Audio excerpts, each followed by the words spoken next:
Méditons avec le pasteur Ertis. Méditons avec le pasteur Ertis. Le lecteur de la Bible 2020 a prévu pour jeudi 2 juillet le psaume 105, 1 à 23. C'est un long psaume, mais nous n'allons utiliser que les 23 premiers versets. Et pour approfondir la méditation, voici les questions. Est-ce que ce passage m'apprend quelque chose sur Dieu le Père, Dieu le Fils, Dieu le Saint-Esprit? Y a-t-il un ordre auquel obéir? Quel verset m'interpelle le plus? Pour ma prière, y a-t-il quelque chose que Dieu me montre, dont j'ai à me repentir, auquel croire et obéir, pour lequel le remercier et le louer, pour lequel lui formuler ma demande? Ce texte est un psaume de louange au Dieu et pour la fidélité de Dieu envers Israël. Verset de la semaine, c'est 1 Jean 5, 21. C'est lui qui est le Dieu véritable et la vie éternelle. Petits enfants, gardez-vous des idoles. 1 Jean 5, 21. Prions. Seigneur, nous te bénissons, nous te louons parce que tu es fidèle. Toi qui es notre Dieu, il n'y en a point d'autre comme toi. Même si nous sommes infidèles, mais toi, tu demeures fidèle. Nous bénissons ta fidélité, nous bénissons ton saint nom, nous bénissons ton nom à cause de tes hauts faits. Nous t'élevons, nous t'exaltons pour tout ce que tu fais dans nos vies. Sois béni à jamais par Jésus-Christ. Amen. Recevez nos salutations fraternelles en Christ. Nous allons commencer par dire que ce psaume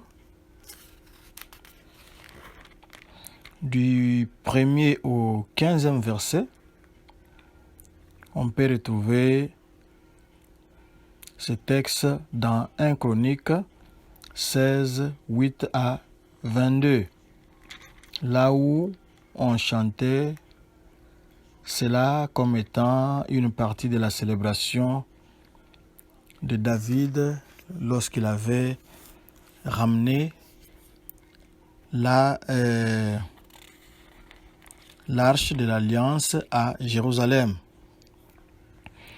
Il y a 3 autres psaumes qui sont aussi des hymnes, des chants qui racontent l'histoire d'Israël.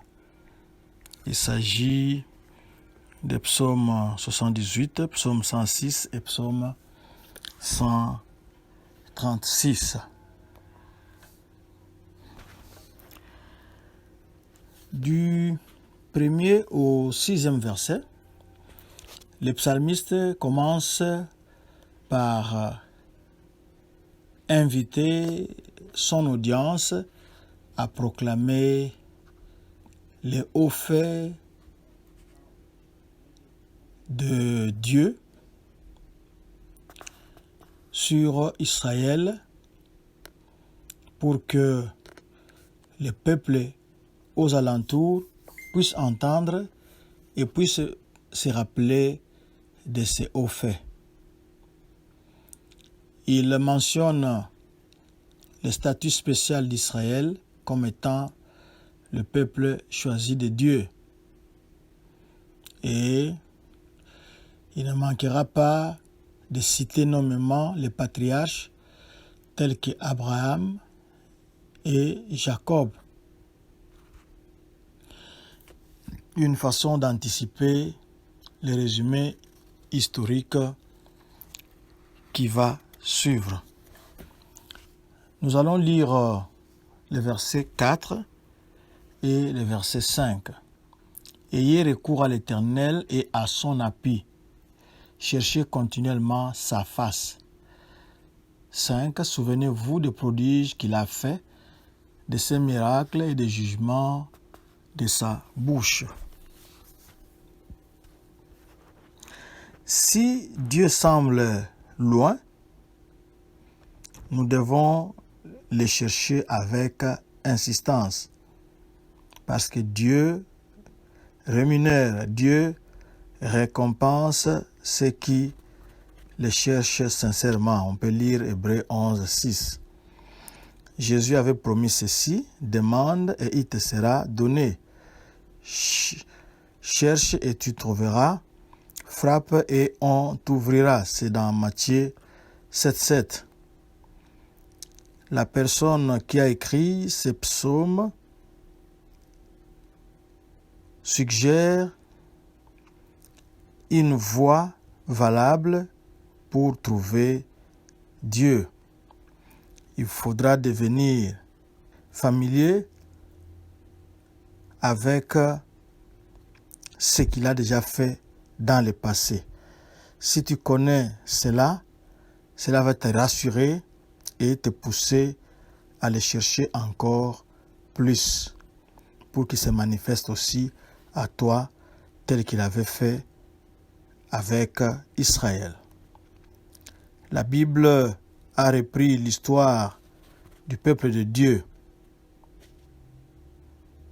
Quand on lit les pages de cette histoire, on va découvrir un Dieu qui aime et qui attend à ce que son peuple puisse le trouver. Du verset 6 au verset 11, le peuple d'Israël, les seuls vers qui Dieu s'était révélé en leur donnant sa loi, ce peuple-là descend d'Abraham. Dieu avait choisi Abraham et avait promis que ses descendants vivraient dans la terre de Canaan, la terre de Canaan qu'on appelle aujourd'hui Israël. Et ils deviendront nombreux. On ne saura pas les compter, d'après Genèse 17, 6 à 8. Le fils d'Abraham, c'était Isaac. Isaac, à son tour, avait donné naissance à Jacob. Ce sont les trois personnes-là qui sont considérées comme les patriarches ou les fondateurs d'Israël. Dieu les avait bénis à cause de leur foi. On peut lire à cet effet Hébreux 11, 8 à 21. À partir du verset 12 jusqu'au verset 15, dans cette partie, le psalmiste est en train de refléter la période durant laquelle les patriarches étaient errants dans la terre de Canaan et sur le territoire environnant. Sa description des événements est très générale. Il avait peut-être aussi en tête l'épisode pendant lequel la femme d'un patriarche était en danger d'être violée par un monarque étranger. C'est peut-être cela qu'il avait en tête. Du verset 16 au verset 22, les psalmistes racontent l'histoire de Joseph, surtout son histoire d'emprisonnement et comment il était devenu puissant en Égypte. C'est une histoire qu'on peut retrouver dans Genèse, chapitre 37, chapitre 39, chapitre 40 et chapitre 41. Ce sont des chapitres qui parlent de Joseph.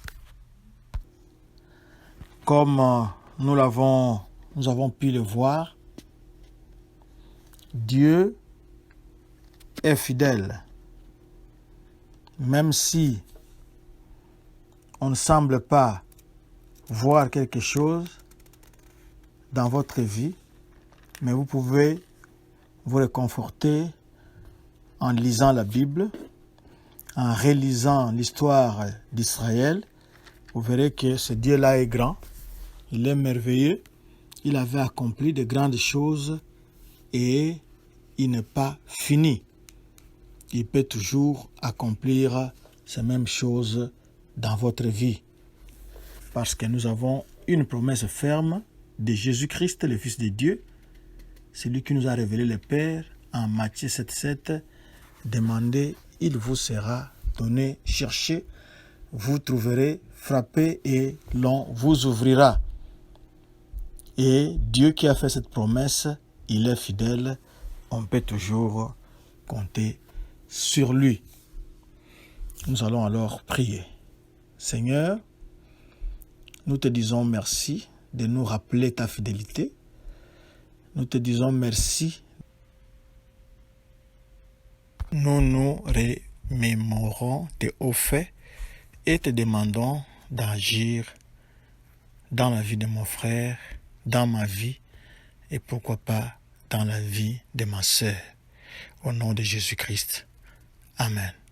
Notre adresse www.eglisedoxadeo.com, Facebook Doxadeo Lushi, Twitter et YouTube Doxadeo Lubumbashi. Shalom, shalom et que Dieu vous bénisse.